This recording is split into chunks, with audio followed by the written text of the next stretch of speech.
मेहनत की कमाई पर ठगी का मायाजाल। पलक झपकते ही आपको कर देगा कंगाल।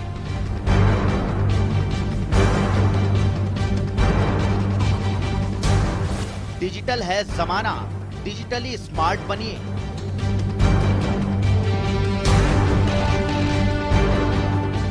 पर ठगों से होशियार, ऑनलाइन फ्रॉड से बचिए।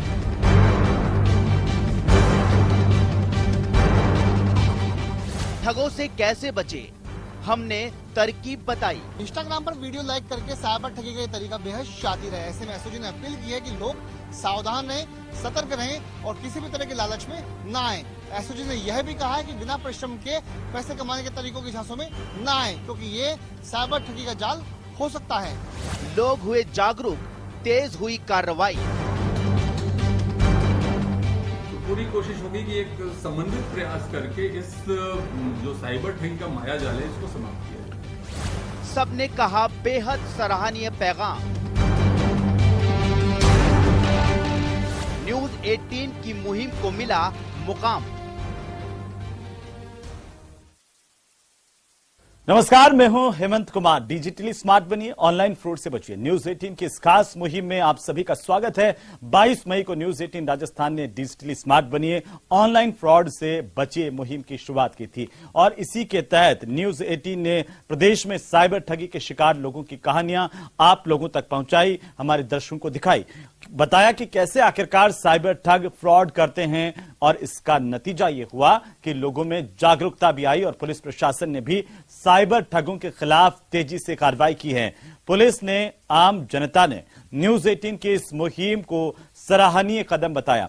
आज इस मुहिम का समापन हो रहा है। आज हमारे साथ कुछ खास मेहमान भी जुड़ रहे हैं, जिनमें जयपुर पुलिस के additional commissioner Rahul Prakash, cyber security के एक्सपर्ट डॉक्टर पी कौशिक और cyber forensic expert Abhishek Sharma भी हमारे साथ जुड़ रहे हैं, जिनसे हम चर्चा करेंगे, जानेंगे कि और ज्यादा क्या कुछ करने की जरूरत है और साइबर ठगी से बचने के लिए और क्या क्या सावधानी जरूरी है। आप सभी का बहुत स्वागत है। तो आज इसी को लेकर के हम बात करेंगे कि कैसे आखिरकार लोगों को जागरूक किया जा सकता है। और सबसे बड़ी बात देखिए, ये जो जमाना है वो डिजिटल जमाना है और बहुत सारे काम ऑनलाइन होते हैं। सबसे पहले राहुल प्रकाश जी, आप ही से शुरुआत करना चाहता हूं कि आखिरकार देखिए ये साइबर ठगी के मामले जिस तेजी के साथ बढ़ रहे हैं, जैसे जैसे टेक्नोलॉजी बढ़ रही है वैसे ही साइबर ठग भी तेजी के साथ बढ़े हैं अपने काम को लेकर के। और राहुल जी, हम आपसे जानना चाहते हैं कि किस तरीके की वारदातें जो है ठग करते हैं।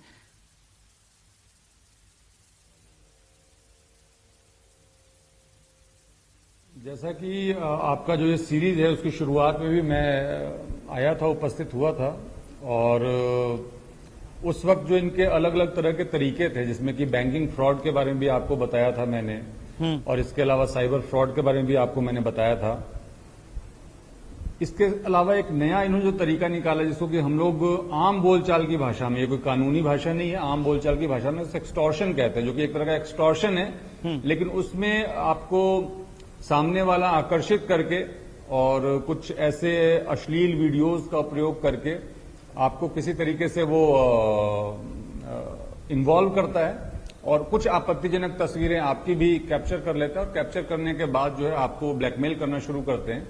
तो ये तीनों तरीकों के बारे में मैंने बहुत विस्तार से बताया था और इसके लिए बहुत जागरूक रहने की भी आवश्यकता है जी। सोशल मीडिया पे भी मैंने बताया था कि कई बार जो तीसरा स्वरूप है बहुत खतरनाक है, जो सेक्सटॉर्शन जिसको हम कहते हैं, इसमें काफी बुजुर्ग लोगों को भी ये लोग फंसा लेते हैं, कई रिटायर्ड लोगों को फंसा लेते हैं जो कि हमारे पास ऐसे परिवादी आते हैं और उन लोगों को इतनी शर्मिंदगी हो रही होती है उस चीज से, चूंकि उनको पता नहीं होता कि उनके साथ कैसे हो गया, क्या हो गया, न वो अपने घर वालों को शेयर कर पाते हैं, उनके बच्चे बड़े हो जाते हैं, बच्चियां बड़ी हो जाती हैं, घर में बहुएं होती हैं।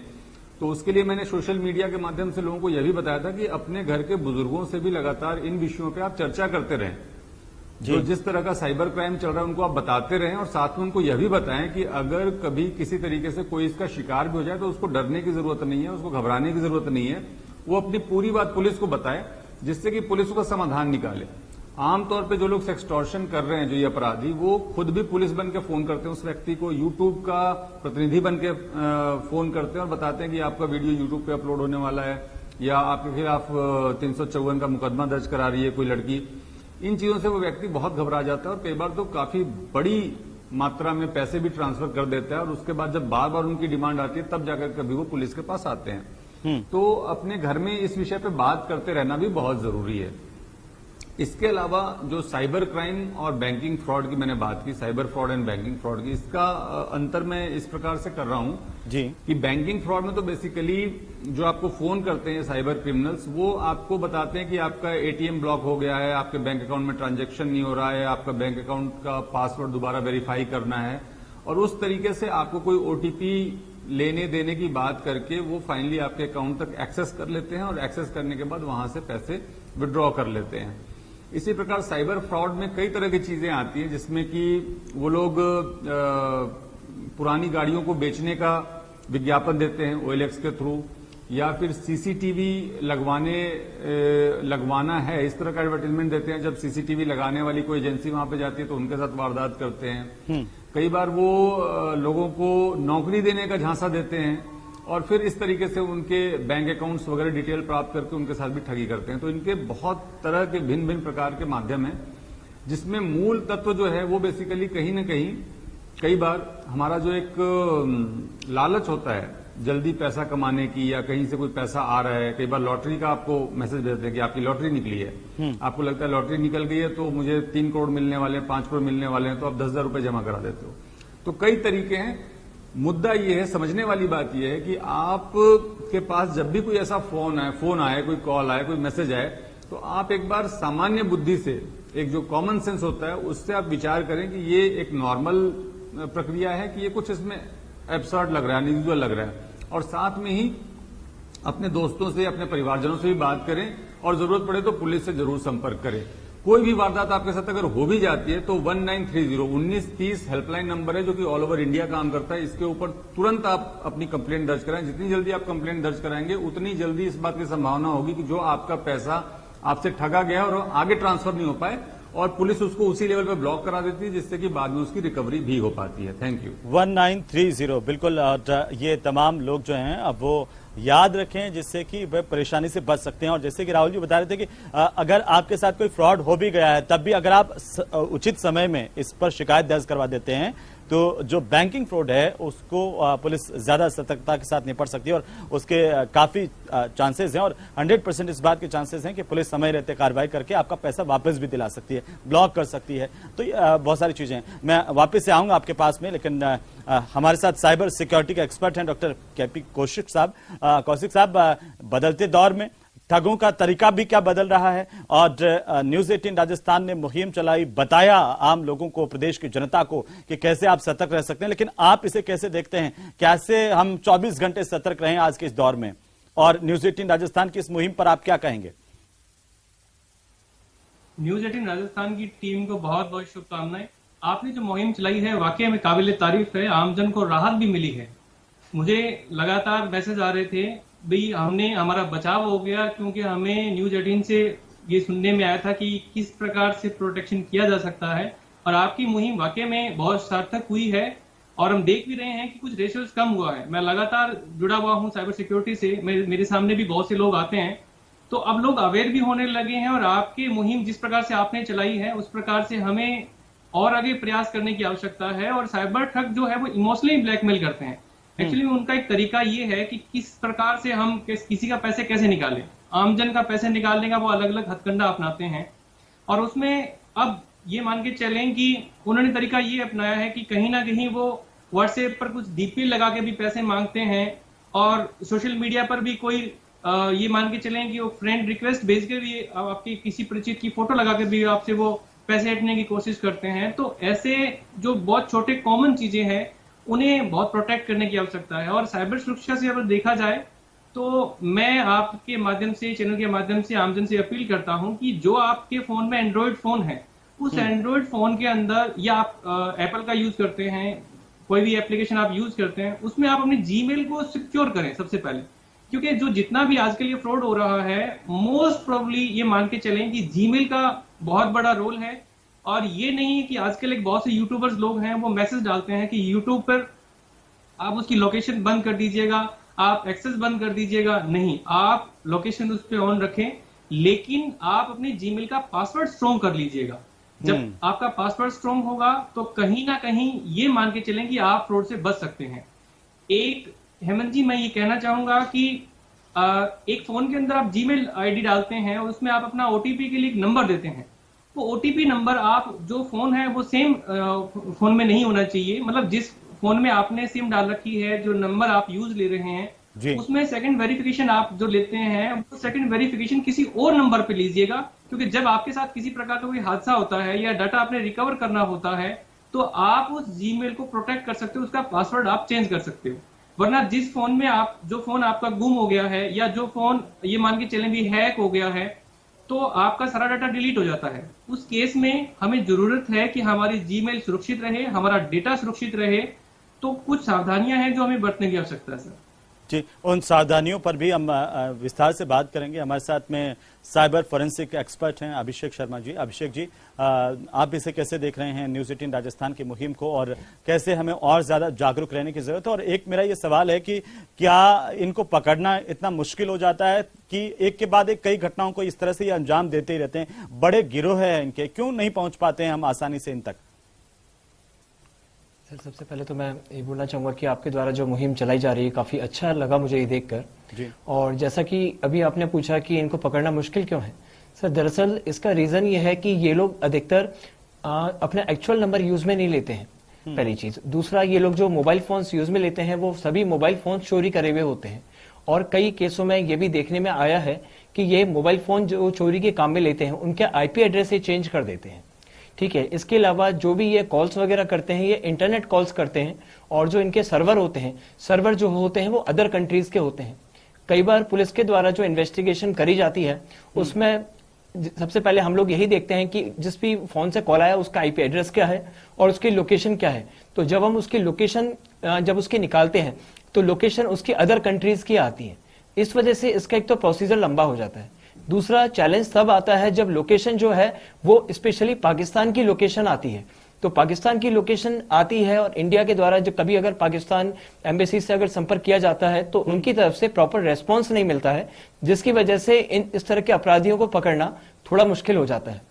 पहले जो लोकेशन इन लोगों की होती थी वो जामताड़ा होती थी, इसके बाद में इन्होंने जो लोकेशन अपनी चूज करी साइबर अपराध की वो इन्होंने अपनी रखी थी भरतपुर की मेवात शहर, और हाल ही में जो जयपुर एसओजी के द्वारा जो कार्रवाई करी गई है उसमें जो लोकेशन आई है वो आई है चित्तौड़ की तरफ की।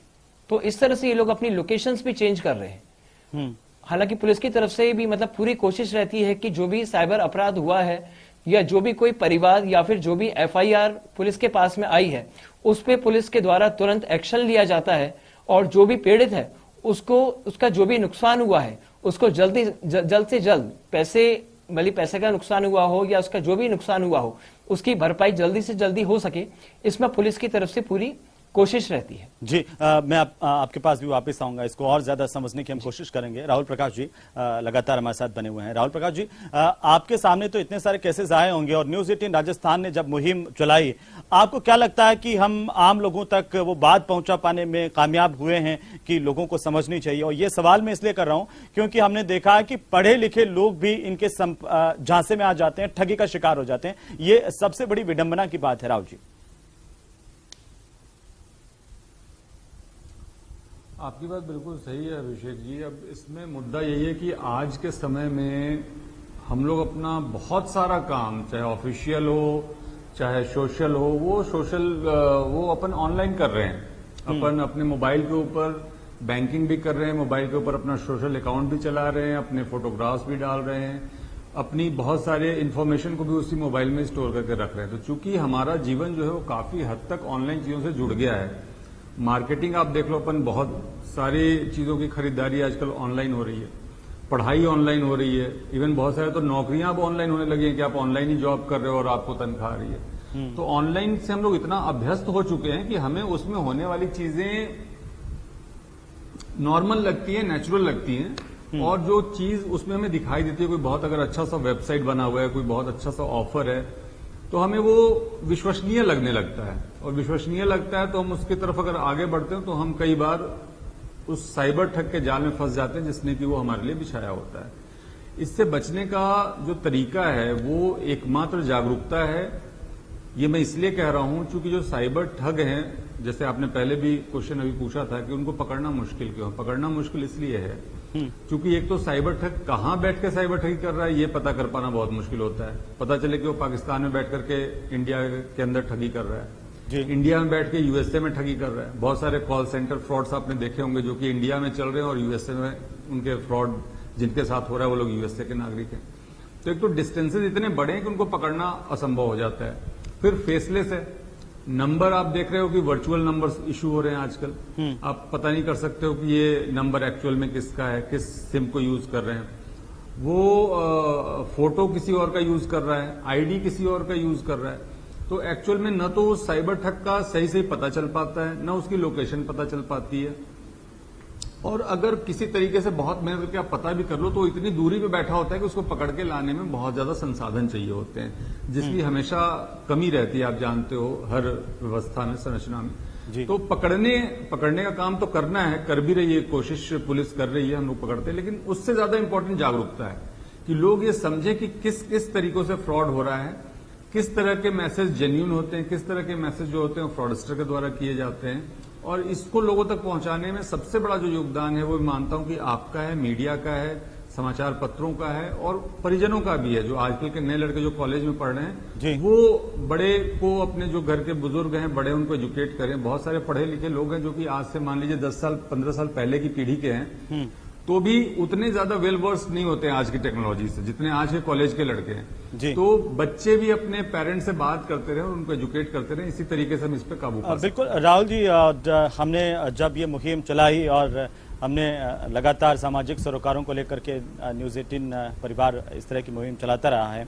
हमने जब ये मुहिम चलाई और उसके बाद पुलिस की कार्रवाई जो है वो तेजी के साथ हुई, इसके लिए पूरा न्यूज़ 18 परिवार, जिसकी तरफ से मैं राजस्थान पुलिस का भी शुक्रिया अदा करता हूं। और हम उम्मीद करते हैं कि इस तरह से आप कड़ी कार्रवाई करते रहेंगे, तुरंत एक्शन लेते रहेंगे। एक छोटा सा संदेश मैं चाहता हूं कि आज आप प्रदेश की जनता को दें इस समापन के मौके पर।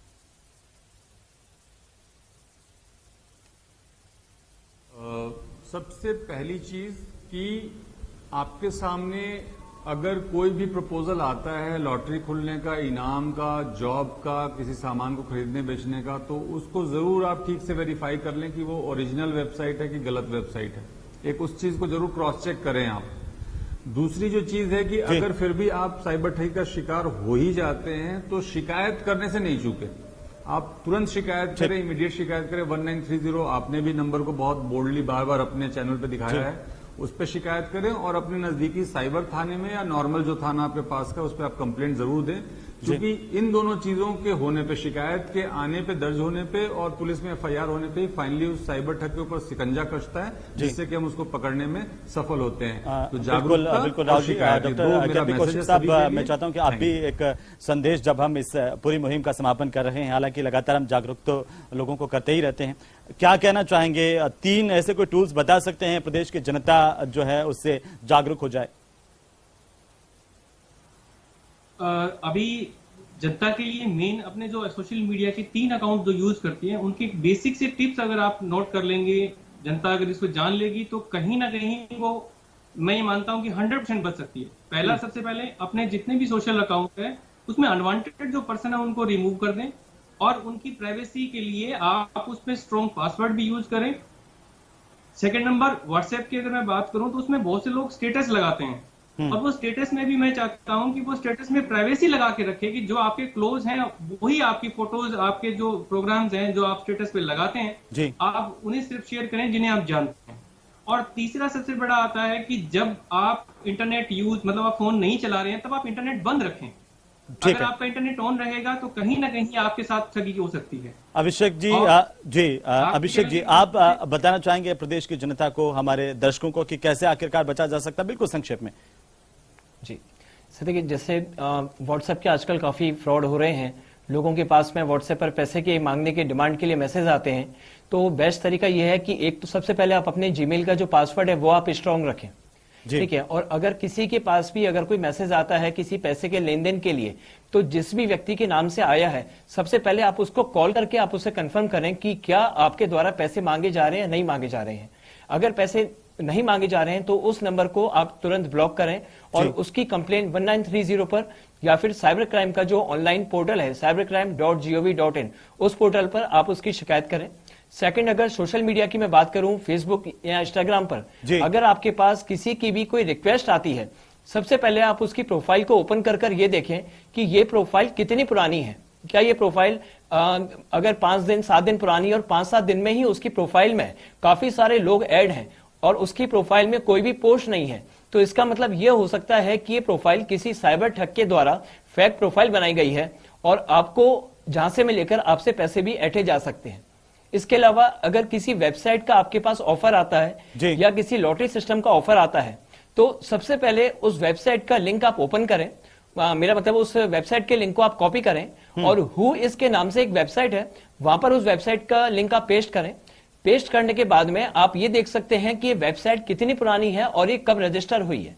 ठीक है, इसके अलावा और भी कई तरीके हैं जिससे आप उनके यूजर्स का भी देख सकते हैं कि इसमें कितने यूजर्स अभी तक रहे हैं और इसका इस तरह की वेबसाइट पे कितने लोगों के रिव्यूज आए हैं। जी, काफी पोर्टल ऐसे हैं जहां पर लोग कई वेबसाइट्स के पोर्टल के रिव्यूज डालते हैं। बिल्कुल अभिषेक जी, बहुत शुक्रिया आपका हमारे साथ जुड़ने के लिए और लोगों को जागरूक करने के लिए। डॉक्टर केपी कौशिक साहब, आपका भी बहुत शुक्रिया। और हमारे साथ में जयपुर पुलिस के एडिशनल कमिश्नर राहुल प्रकाश जी जुड़े, आपका भी राहुल जी बहुत शुक्रिया। कुल मिलाकर के प्रदेश की जनता की को लेकर के जागरूकता को लेकर के हमने मुहिम चलाई। डिजिटली स्मार्ट बनिए और ऑनलाइन फ्रॉड से बचिए और उम्मीद करते हैं कि आप सब जागरूकता के साथ इसी तरह से आगे बढ़ते रहेंगे और ऑनलाइन फ्रॉड से बचते रहेंगे। हमेशा जागरूक बने रहिए। मुझे अनुमति दीजिए।